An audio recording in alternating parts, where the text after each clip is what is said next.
Let's head back to Europe now, where the country's highest court has acquitted Amanda Knox and Raffaele Sollicito of murdering the British student Mereditch Kercher.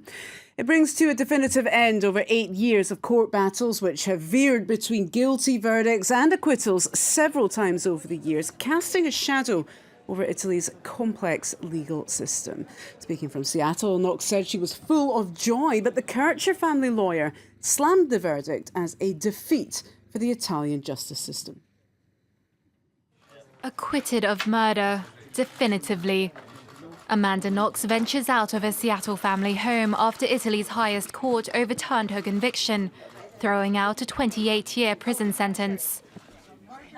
I'm incredibly grateful for what has happened, for the justice I've received. Meredith was my friend, and I'm the lucky one. Across the Atlantic, hours earlier in Rome, Knox and Sollecito's lawyers hailed the verdict, which marks the end of an 8-year legal saga. The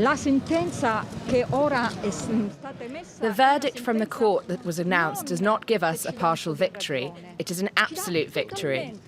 They could have decided instead to ask a higher court to look into it again, but instead they decided to throw out the case.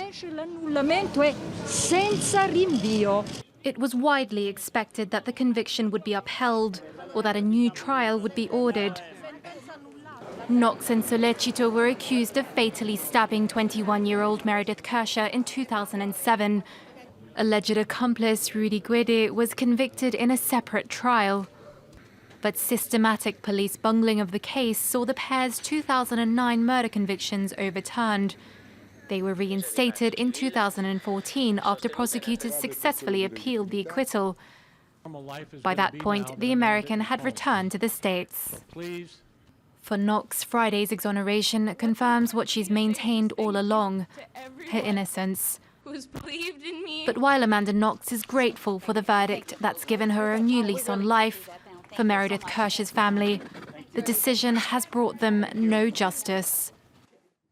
Well, Tom Kington's been following that trial in Rome. I asked him earlier if the shock verdict did in fact mean that Knox and Sollicito were innocent, or that there simply wasn't enough evidence to convict them. It seems to be that they concluded that the pair just simply didn't commit this murder, and as you have said, that's different from saying there wasn't enough evidence. We are now going to have to wait 90 days, up to 90 days, to hear the full ruling, the rationale behind the ruling.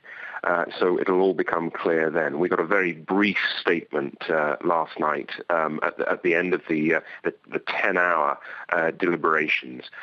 In Italy, people are accustomed to just having to wait while the judges actually write down and release what they really were thinking when they made that ruling.